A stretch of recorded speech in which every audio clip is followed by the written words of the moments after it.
성경 시편 139편 14절에는 이와 같은 말씀이 있죠. 내가 주께 감사하오면 나를 지으심이 신묘막측함이라. 주의 행사가 기이함을 내 영혼이 잘 아나이다. 이 성경 말씀은 감탄사로 구성되어 있습니다. 경탄과 감사와 감탄. 한 사람의 삶을 경탄이 구성할 때 그 사람의 삶은 안정되고 그리고 건강하게 흘러갈 가능성이 높지요. 자, 오늘은 멋진 삶을 살아가기를 꿈꾸는 모든 이들에게 주는 하나님의 말씀, 너 자신을 알라라는 말씀을 함께 살펴보고자 합니다. 김수진이라는 분께서 이런 말씀을 해주셨어요. 부부간에 갈등 겪고 계신 분이 있나요? 상대방의 잘못은 이미 잘 알고 계시니 이제 나에게는 혹 문제가 없는지 한번 살펴보는 것도 필요할 것 같네요. 이 말씀이 무슨 뜻을 가지고 있겠습니까? 사람들은 내가 아니라 저 문제가 있는 남편, 저 교인, 저 상사, 저 왼수가 해결이 되면은 나에게 모든 행복과 즐거운 일이 다가오리라고 생각하지만은 그것은 상대방도 그렇게 생각하고 있고 그 환경도 그렇게 생각하고 있다는 것이지요. 중요한 것은 우리가 타인에 대해서 비춰지거나 혹은 타인과 관련해서 나 자신을 인식하는 것에서 벗어날 필요가 있어요. 성도 여러분, 행성들이 빛나는 것은 태양이 있을 때 빛나는 겁니다. 태양에 의해서만 빛이 나지요. 그것이 서로 간에 가려질 수도 있지요. 하지만 스스로 별을 빛을 내는 우리가 말하는 별, 스타, 항성은 그렇지 않습니다. 주변의 환경이 어떻든 상관없이 언제나 빛을 내는 존재이죠. 다른 사람에 의해서 빛을 내는 것이 아니라 다른 사람에 의해서 빛이 어두워지는 것이 아니라 우리는 나 자신에 의해서 항상 밝게 빛나는 빛이 될 필요가 있다고 생각합니다. 여러분, 하나님이 우리를 창조하실 때 제가 실수로 시자까지 붙였네요. 이번 작품은 실패작이야, 마음에 들지 않아 라고 말씀하신 적이 있을 것 같습니까? 저 어릴 때 그런 생각은 했어요. 왜 나는 입이 이렇게 튀어나왔고 코는 왜 이렇게 뭉텅코고 그리고 눈이 안 좋아서 안경을 썼고 몸은 깔비일까? 그 모든 것이 하나하나가 불만이었어요. 좀 다시 태어났으면 하는 생각들을 했습니다. 왜냐하면 부모님들이 저는 좀 쳐두시더라고요. 가족 7명 중에서.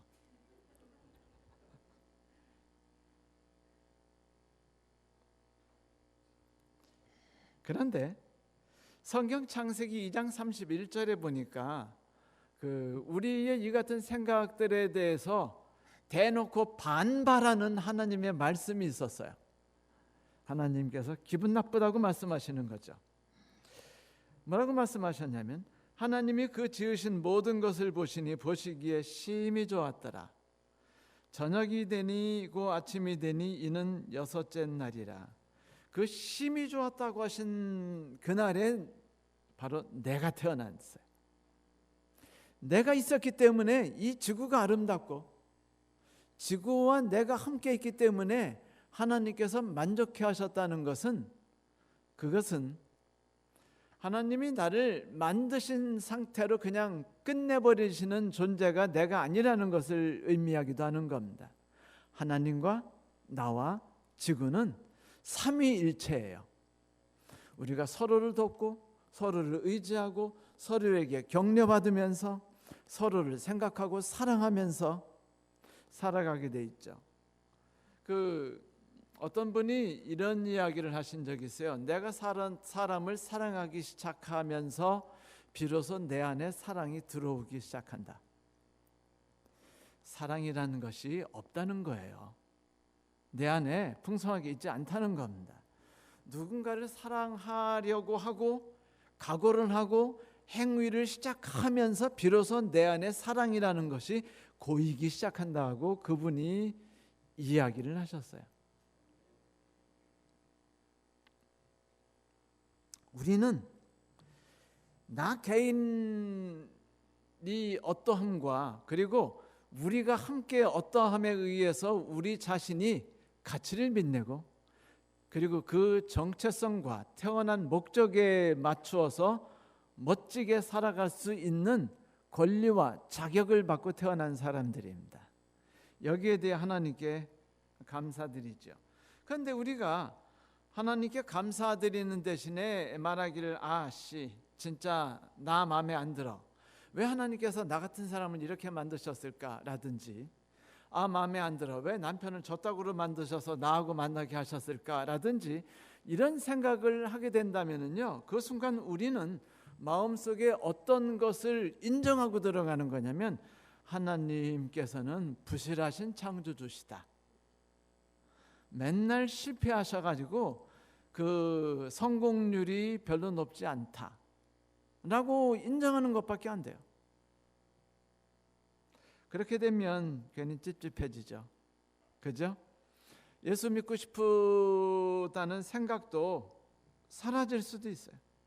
이렇게 살아가다 보면 기쁨과 감사와 찬양보다는 우울함과 불평과 비판이 우리의 삶을 차지하게 되죠.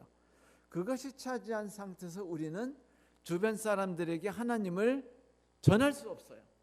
하나님의 아름다우심을 누구와 함께 나눌 수 없습니다. 그러므로 우리가 누군가에게 하나님을 전해드리고자 한다면 나를 창조하신 하나님에 대한 올바른 확신과 자신감 그리고 나에 대한 자신감을 가질 필요가 있어요. 하나님께서 나에 대해 만족해하지 않으셨습니까?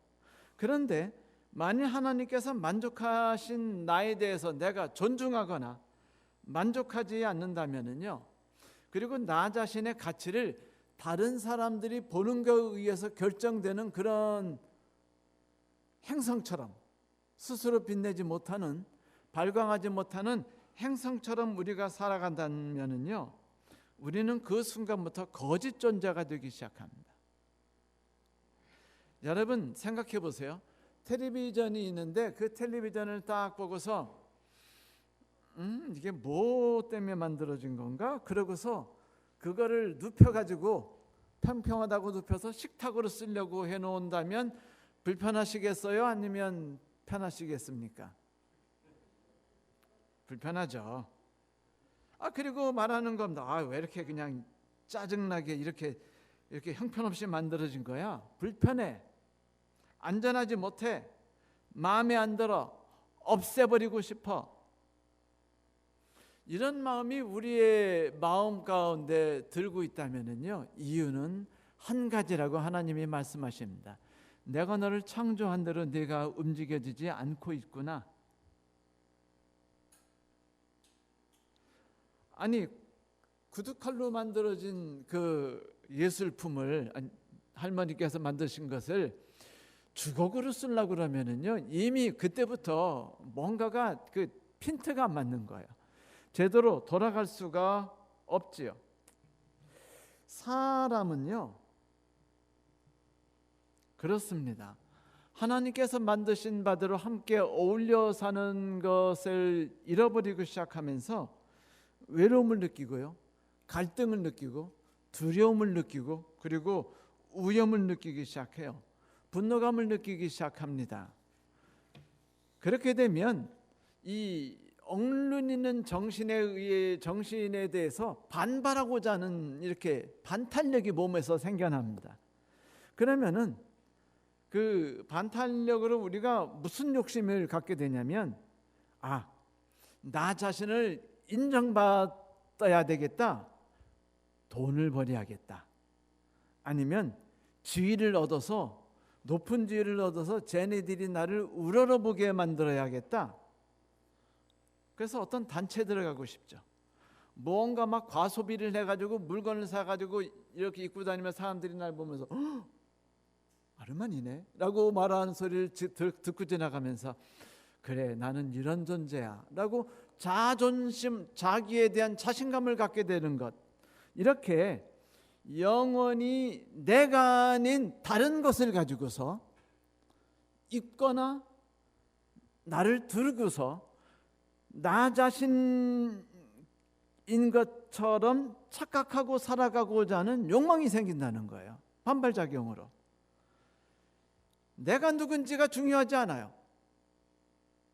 중요한 건 뭐냐면 다른 사람들이 나를 어떻게 바라볼 수 있도록 내가 나 자신을 꾸미고 만들고 다른 사람과 관계를 갖는 자에 대해서 두려움을 가지고 그 일에 대해서 열중하게 되죠.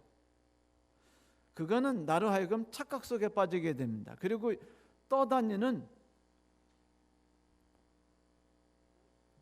그 덤불 같은 것을 움켜쥐려고 하는 것과 같아요. 이렇게 되면 사람들은 점점 불균형 속에 빠지게 되죠. 사람들이 불균형 속에 빠지게 되면, 다시 말하면 하나님과의 올바른 관계 속에 살아가지 못할 때 사람들에게 당연하게 생겨나는 반응은 세 가지라고 말합니다. 그 첫 번째는 열등감이죠. 두 번째는 열등감에서 생겨나는 반발작용으로 성취 욕구예요. 세 번째는 도피하고 싶은 생각입니다. 이런 것들에 빠지게 되는데, 그러면 왜 하나님께서 나에게 주신 그 삶을 우리가 즐기지 못하고 신뢰하지 못한 채 나 자신을 무너지는 삶을 내가 살아가게 되는가? 열등감 속에 빠지거나 과시욕 속에 빠지기 위해서 성취 욕구에 빠지거나 아니면 도피하려고 하는가? 자기 그 환상 속에 자꾸 빠지려고 하는가?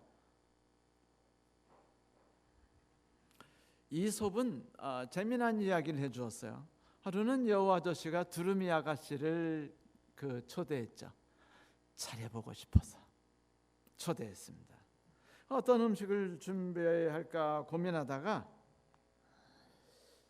개구리 수프를 준비해 가지고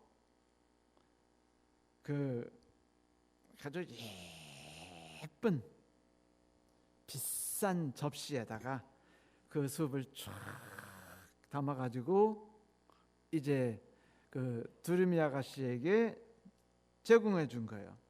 두루미 아가씨가 그걸 먹으려고 하는데 부리가 길어서 그걸 먹기가 힘들었어요. 아주 건더기가 하나 제대로가 없는 겁니다. 찍어 먹기도 불편하고 찍을 때마다 입이 톡톡 치는 게 너무 불편하고 아팠어요. 저희 집 사람이 저보고 하는 말이 있는데, 제발 밥 먹을 때 그 수저를 이에 대지 말라고 그런 얘기를 합니다. 듣기 싫은 소리가 팍팍 난다면서 왜 입술로 이렇게 하면 되는 걸 이로 그걸 깡 무느냐는 이상한 습관을 갖고 있느냐고. 그 느낌 저도 옛날에 몰랐는데 요즘엔 느껴요. 그 수저를 이로 댈 때 나는 그 생경한 느낌. 근데 두루미가 이걸 느낀 거예요. 그래서 기분이 좀 안 좋았습니다. 식사도 못했어요. 그랬더니 이제 여우 아가씨가, 두루미 아가씨가 이제 그래? 좋아. 그럼 나도 너에게 인생의 참맛을 보여주마. 그러고서는 며칠 뒤에 이제 식사를 잘 준비해 가지고 여우 아저씨를 초대한 겁니다.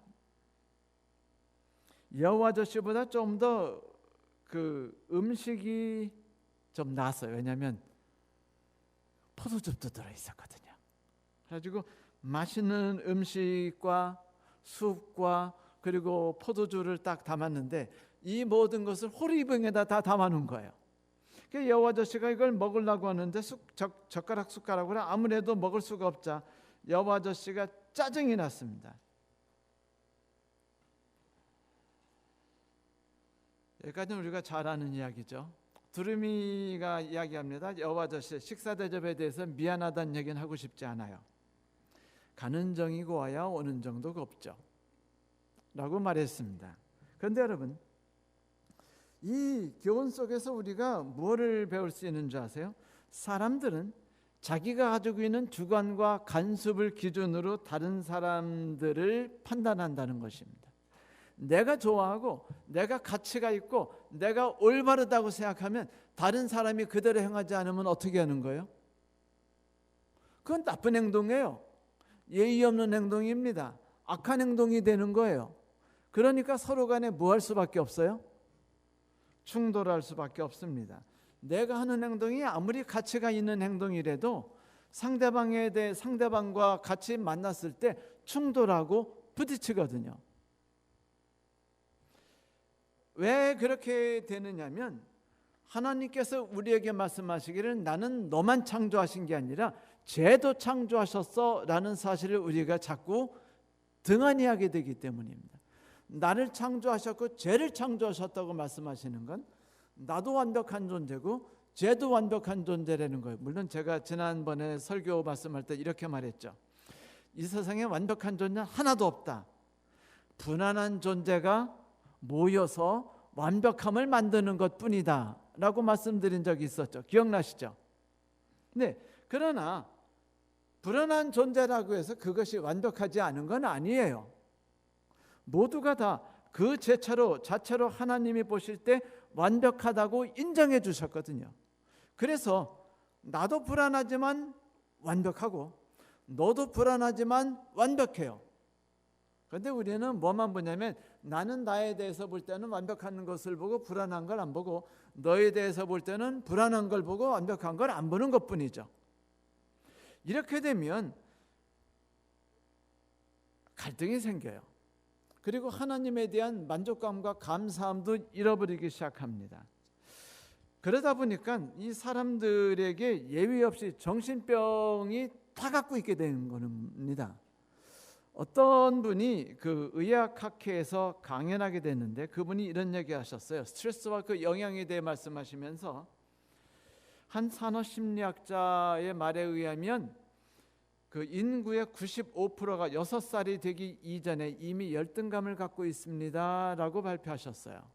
그러자 한 분이 벌떡 일어나 말씀하시기를 저는 그 이론에 반대합니다.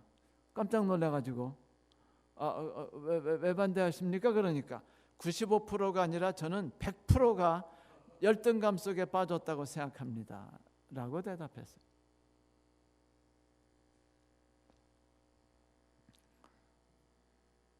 그것은 무시당하고 있다고 생각되거나 자기에 대해서 마음에 들지 않거나 환경에 대해서 마음에 들지 않는 거예요. 모든 게 마음에 들지 않아요. 그래가지고 다른 사람들이 나를 천하게 보는 것 같고 그릇대해야 하는 것 같고 그래서 자존심이 상해요. 그리고 내가 정말로 어떤 면에서 연약점을 갖고 있는 것이 너무 상대방에게 두드러지게 보여지는 것 같아서 또 속이 상합니다. 이렇게 될 때 우리도 모르게 이상하게요. 자기애성, 인격장애를 갖게 됩니다. 그래서 사람들이 자기를 너무 사랑하게 돼요. 집착하게 됩니다. 하나님께서 사랑하신 대로 우리 자신에 대해 만족스럽게 사랑하고 인정하는 것이 아니라 비정상적으로 자기를 너무 사랑해요. 그래서 그러다 보니까 생각나네요. 옛날엔 나르시스트라면요 그렇게 나쁜 단어가 아니었어요. 그냥 자기 애가 있는 그냥 뭐 그런 정도 있는 사람으로 생각했습니다. 그런데 요즘에 어떤 심리학자가 갑자기 엉뚱한 소리를 꺼냈어요. 나르시스트란 악질이다, 악한 사람이다, 독한 사람이다. 자기만 우애하고 다른 사람을 파괴하려는 성향을 갖고 있다는 이론을 꺼내면서 몇몇 학자가 그를 따라 우르르 하고 나서 갑자기 요즘에는 유행처럼 돼가지고 아무나 다 나르시스트 그러면 다 나쁜 말로만 알아들어요. 그러나 현대도 심리학자들에게 나르시시즘이라고 할 때, 나르시스트라고 할 때 다 나쁘다고 생각하지 않습니다. 대부분은 몇몇 학자들이 나쁘다고 말할 뿐이죠. 그런데 왜 자꾸 이런 부정적으로 모든 단어들이 바뀌고 있느냐면 사람들이 만족스럽지 않기 때문이에요. 누가 나를 치면은요, 여유 있는 사람은 그래 뭐 귀엽게 보자. 아니, 고양이나 그 강아지가 건드렸다고 해서 짜증내는 사람 있습니까? 지나가다가 그 지렁이가 내 앞을 지나갔다고 화낼 사람 없어요. 내 인생이 불행하게 됐다, 방해를 받았다 짜증낼 사람이 없어요. 그런데 대부분 사람들은 상대방이 나에 대해서 뭐 했다고 맞대항하고 싶어하고 맞받아치고 싶어요. 누가 나를 비난했다고 생각하기 때문에 너도 잘난 거 없다고 되받아치고 싶어합니다. 왜냐하면 사람들이 내가 나를 돌봐야 된다는 생각 속에 이미 빠져들었기 때문이에요. 환경에 민감해집니다. 불안해져요. 그렇게 되면 이미 하나님께서 나를 돌보고 계시다는 사실을 잊어버려요. 그리고는 스스로 맞서 싸우느라고 바쁩니다. 그래서 불안해요. 염려에 빠집니다. 분노합니다. 나 자신을 안정과 평화 위에 올려놓고 싶어 해서 안간힘을 다 써요.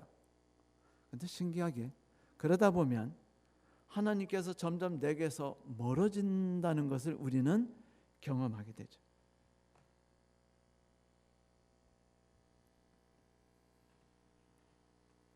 사람이 열등감에 빠지면은요, 열등감을 이 상처를 해결하기 위해서 다른 사람을 위에 서서 위계질서, 갑질을 하려고 그러고 위압감으로 내려놓으려는 그런 정신이 생겨난대요. 열등감이 생기는 순간, 이 순간에 모든 나와 주변이 함께 파괴되기 시작한다는 것이죠. 그런데 열등감이라는 것이 애초부터 잘못된 것은 하나님께서 나를 만드시면서 만족해 하셨다면 내가 나에 대해서 만족감, 그 불편한 감을 가질 필요가 없어요. 그리고 하나님께서 나를 만드실 때 나만 만드시고 주변 환경은 안 만드셨던가요? 저는 신기하다고 생각하는 것이 하나님이 인간을 만드실 때 엿새 동안 온 지구를 완벽하게 창조하셔서 인간이 살기에 최적으로 만드신 다음에 인간을 놓으셨다는 겁니다. 그건 뭐냐면 하나님이 나를 존재하기 위해서는 뭐부터 신경 쓰셨다는 거예요? 내 주변 환경부터 완벽하게 신경 쓰셨다는 거예요. 우리는 그 사실을 다 믿죠. 그리고 감사하죠.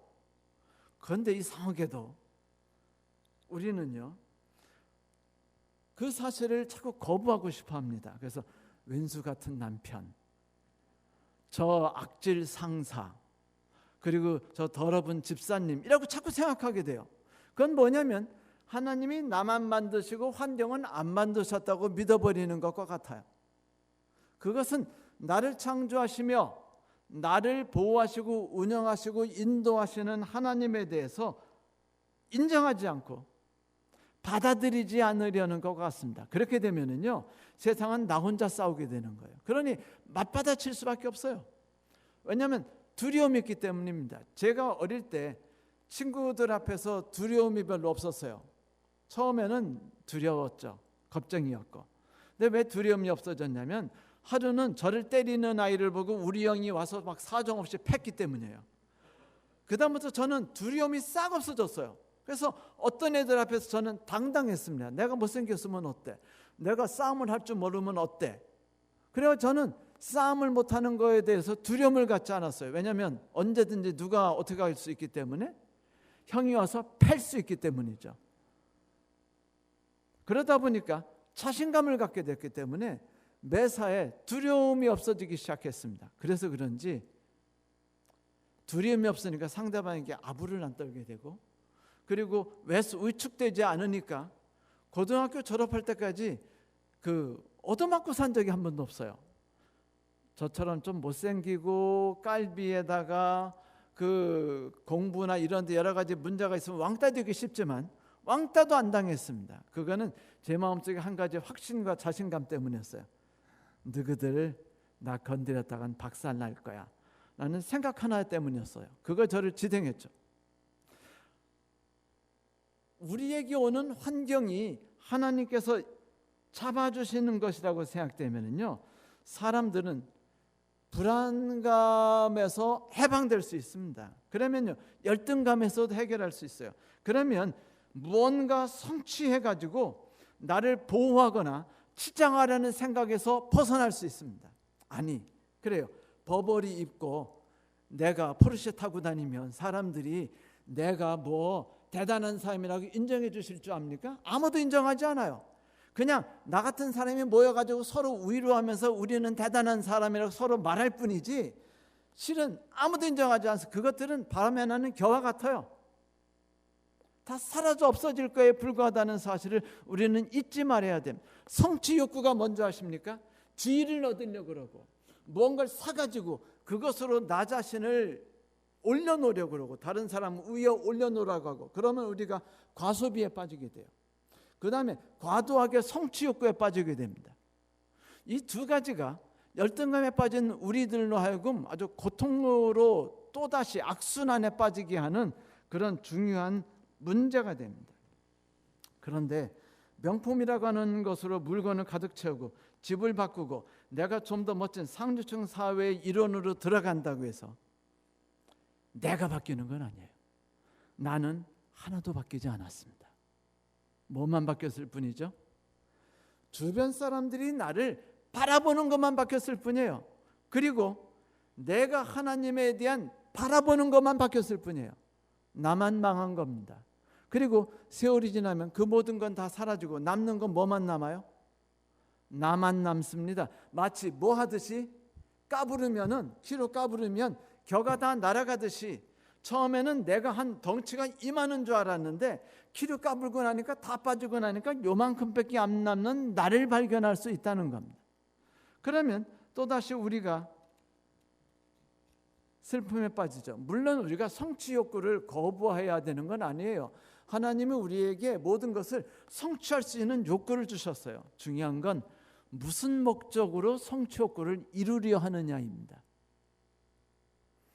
하나님께서 창조하신 내가 하나님 뜻 안에서 끝없이 발전해 나가고 그분이 사용하시기에 만족하도록 내가 변화돼 나가자, 성장해 나가자라는 꿈과 일반적으로 성취 욕구에 빠지는 건 달라요.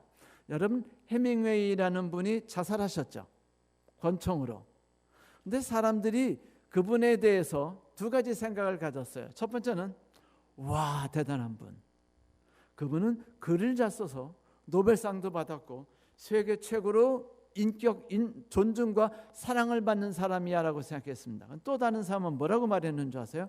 해밍웨이는 세상에 있는 나쁜 짓이란 나쁜 짓은 다 저지르고도 세상을 가장 멋지게 살아간 사람의 대표이다라고 말했어요. 그래서 그는 성취했고 최고의 높은 곳에 이르렀지만 결국 그는요 자살합니다. 왜냐하면 그 모든 성취에 대한 것이 의미 있는 성취가 아니라 의미가 없는 성취였겠네요. 없기 때문입니다. 내가 의사가 돼요? 내가 간호사가 됩니까? 내가 대통령이 돼요? 다 가치가 있는 일입니다. 그러나 중요한 것은 하나님께서 나로 하여금 그런 존재가 돼서 하나님을 위해서 유용하게 사용되는 도구가 되었을 때 가치가 있는 것이죠.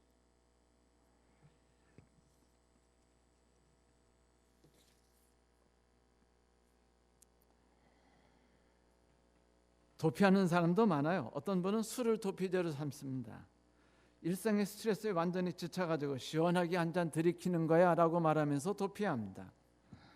그런데 술은 피로해소제가 아니라 사실은 그저 도피제일 뿐이에요. 마약과 똑같죠. 인위적인 자기 세계를 아무리 만든다 할지라도 그건 똑같이 허상입니다. 그것은 내가 사치스러운 것으로 나를 감싸거나 혹은 그런 것으로 인해서 나 자신을 상대방이 바라볼 때 빛이 나는 존재야라고 말하나 그것을 거두고 나면 아무 자체 발광이 없는 것으로 드러나는 것과 똑같아요. 그렇게 적극적으로 나 자신을 인정받으려 하지 않고 도피하려 해서 환상과 착각 속에 빠지고 술과 마약으로 빠지는 사람조차 똑같이 엉뚱한 세계의 나를 감싸는 거죠. 둘 다 도피하는 겁니다. 진정한 자아에서 벗어나 버리는 거예요. 자아가 누군지 발견하지 않으려는 것입니다. 그런 삶은요, 모두 다 불행해져요. 그런데 이 불행이 불행으로 끝나는 게 아니고 하나님과 멀어지는 게 더 큰 문제예요. 그러면 사실 여러분, 중요한 건 언제는 내가 나 자신에 대해서 하나님이 나를 창조하셨고 만족해 하셨고 나 주변 환경을 창조하셨고 만드셨고 만족해 하신다는 사실을 내가 받아들이고 인정하는 건데, 사실은 이것이 우리에게 쉽지 않기 때문에 우리가 다 갈등과 고통을 겪는 거 아니에요? 그것을 받아들인다는 게 의외로 쉽지 않으니까 우리가 고통당하는 거 아닙니까?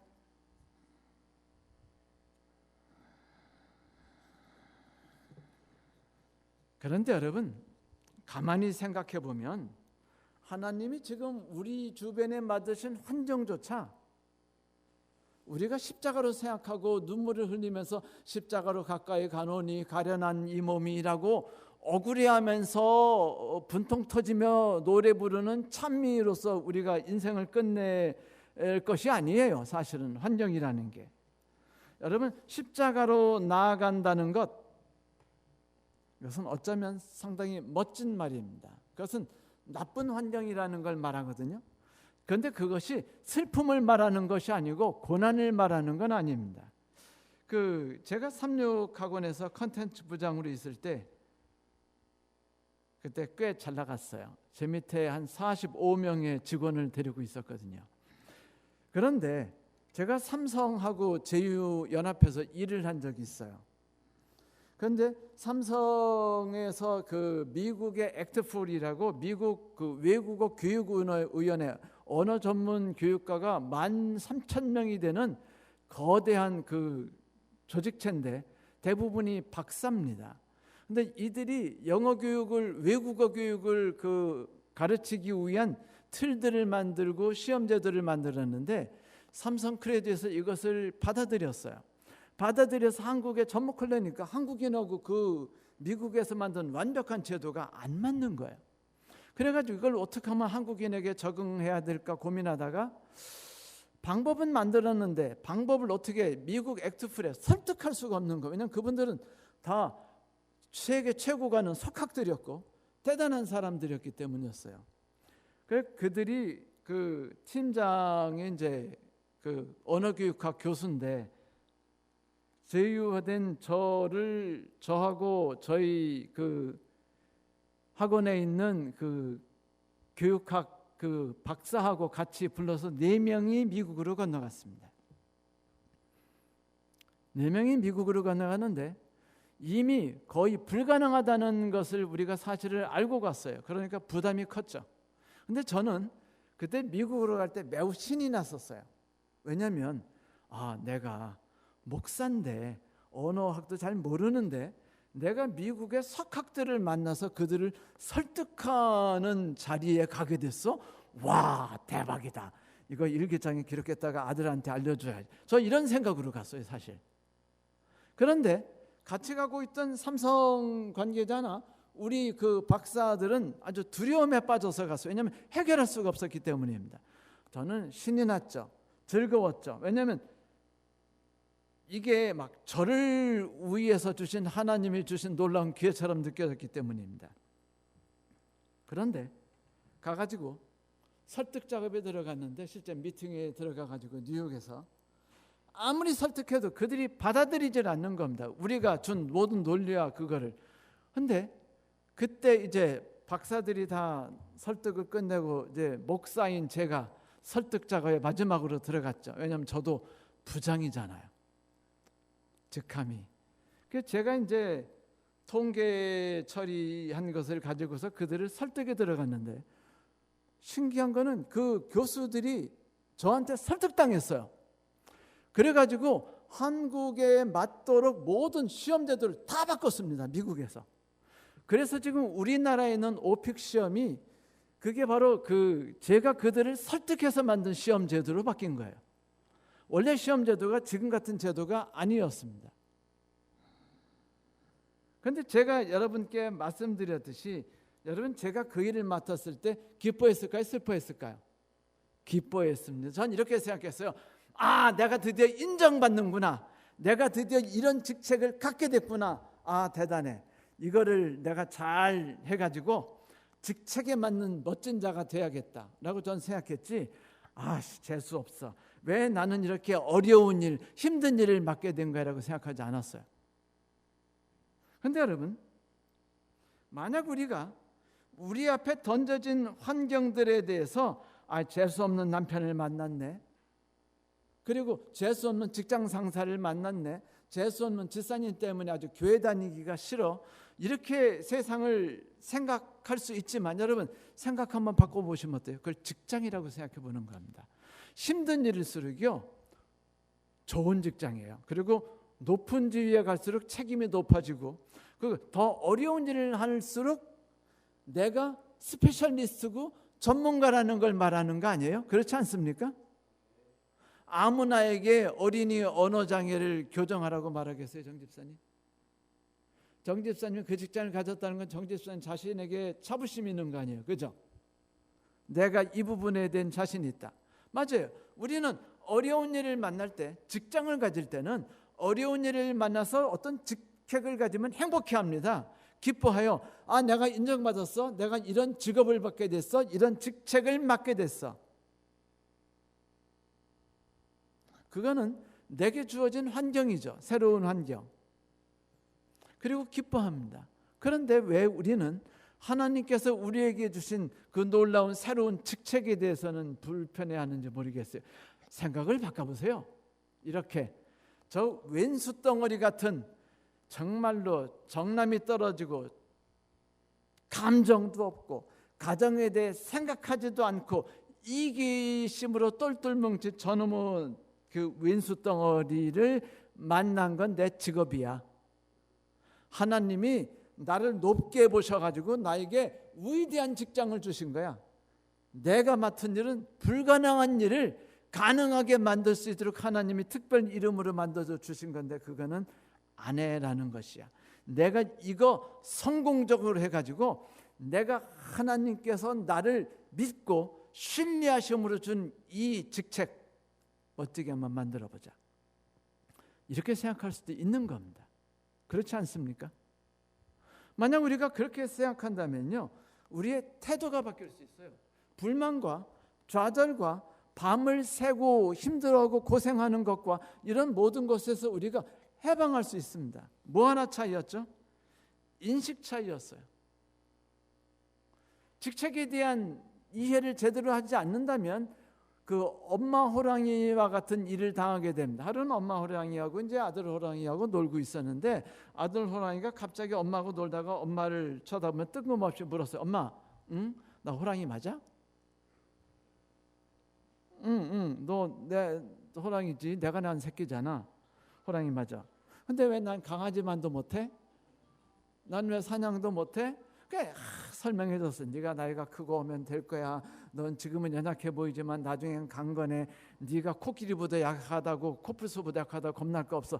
걔들은 너처럼 어흥할 줄 몰라. 아무리 해도 애가 말을 안 들으니까 엄마가, 딸이 자꾸 나 호랑이 아니지, 난 호랑이 아니야라고 말하니까 엄마가 성질이 나고 화가 우라가 똥이 터져서 버럭 소리를 지르며 야, 이 개놈의 자식아라고 말했어요. 엄마가 그렇다면 그런 줄 알아라고 소리 질렀습니다. 그 순간 이 아들 호랑이가요, 개새끼, 강아지, 같아버렸대요. 그건 뭐냐면 환경은 스스로의 인식에 의해서 만들 수 있다는 겁니다. 만약 그때 엄마가 조금 생각을 바꿨다면 어떡할까요? 하나님께서 나를 창조하셨고 하나님이 얘를 창조하셨어. 그런데 난 지금 오늘 스페셜 직책을 받았지. 난 지금 뉴욕에 가게 되는 거야. 삼성 크레드가 나를 인정했어. 그리고 삼육학원에서도 나를 인정했어. 나는 드디어 비행기를 타고 뉴욕으로 날아가게 될 거야. 맨하튼 발음도 좋죠. 으로 날아가는 거라고 생각할 수 있잖아요. 그렇지 않아요? 이놈의 아들이 그렇게 말할 때 하나님께서 나에게 오늘 대단한 직책을 지금 특별히 맡기셨어. 스페셜 태스크를 받은 나는 사람이야. 내가 오늘 하나님께로부터 맡은 일이 뭔 줄 알아? 이 왼수 같은 아들놈에게 참고 참으며 하나님이 나에 주신 놀라운 지혜로 내가 얘의 생각을 바꿔놓는 거야. 여기에는 하나님이 주신 인내심과 하나님이 나눠주신 자상함과 설명할 수 있는 입과 이런 것들을 필요로 할 뿐이지 라고 내가 생각하는 거예요. 비방하고 뛰어다닐 수도 있고 저주하고 억울해할 수도 있지만 그 순간 우리는 하나님께서 나에게 너는 신태균이야. 내가 너를 만드셨어. 내가 너만이 아니라 엿새 동안 너를 위해 환경을 만드셨어 라고 하는 것을 다 불신해버리는 겁니다. 그 순간 우리는 무너질 수밖에 없고요. 그 순간 우리는 파괴될 수밖에 없습니다. 그 순간 우리는 열등감에 빠지고 그 순간 우리는 반발심에 의해서 뭔가 성취해서 그것으로 나를 두르려고 해요. 마치 누구와 같으냐면 벌거벗은 임금님처럼 되는 거죠. 벌거벗었는데 아무리 옷을 입어도 벌거벗은 거예요. 여러분, 우리가 입는 옷이 우리라고 상상하지 마세요. 제가 지금 예쁜 옷을 입으니까 교우님들이 뭐라는 줄 아세요? 여기저기서 전화가 왔어요. 목사님 너무 예뻐요. 옷이 너무 잘 어울리세요. 이 전화 제가 얼마나 많이 받았는지 몰라요. 근데 제가 천하고 부실한 옷 입으면 그러면 제가 신태균 아닌가요? 갑자기 제가 신태균이 아니고 설교 못하고 그다음 맨날 교인하고 쌈박질하는 놈으로 바뀝니까? 아니에요. 저는 접니다. 제가 저 자신에 대해서 자부심을 갖고 있고 하나님이 나를 만드시고 인정하셨으며 만드시고 행복해 하셨다는 존재라고 신뢰하는 순간 저는요, 내가 어떤 옷을 입었든 이것도 환경이니까. 환경 아니에요? 자동차이든 옷이든 명품이든 집이든 지위든 뭐든지 다 환경이고 옷일 뿐입니다. 하나님이 엿새 동안 만드셨다는 사실을 믿으시기 바랍니다. 하나님이 우리를 정성껏 만드셨다는 걸 믿으십시다. 만약 우리가 된다면, 그렇게 한다면요, 우리는 우리를 망가뜨리는 모든 삶에서 자유로울 수 있어요. 하나님은 우리에게 이렇게 말씀하셨어요. 야곱아, 너를 창조하신 여호와께서 이렇게 말씀하시느니라. 이스라엘아, 너를 조성하신 자가 이제 말씀하시느니라. 너는 두려워 말라. 내가 너를 구속했고 내가 너를 지명해 불렀나니 너는 내 것이라. 대전하는 여호와 네 하나님이여. 하나님이 내 하나님이래요. 이스라엘의 거룩한 자, 네 구원자이라. 에베소서 2장 10절엔 이런 말씀이 있습니다. 우리는 그의 만드신 바라 그리스도 예수 안에서 선한 일을 위해 지으심을 받은 자니. 벌써 우리가 이렇게 만들어졌다는 거예요. 대단해요. 이렇게 만들어진 특별 지위와 특별 직책을 받았으니 여러분, 자기에 대해 자부심을 가지세요. 그리고 환경을 직책이라고 생각하시고서 하나님이 엿새 동안 만드신 왼수 이렇게 생각하시는 겁니다.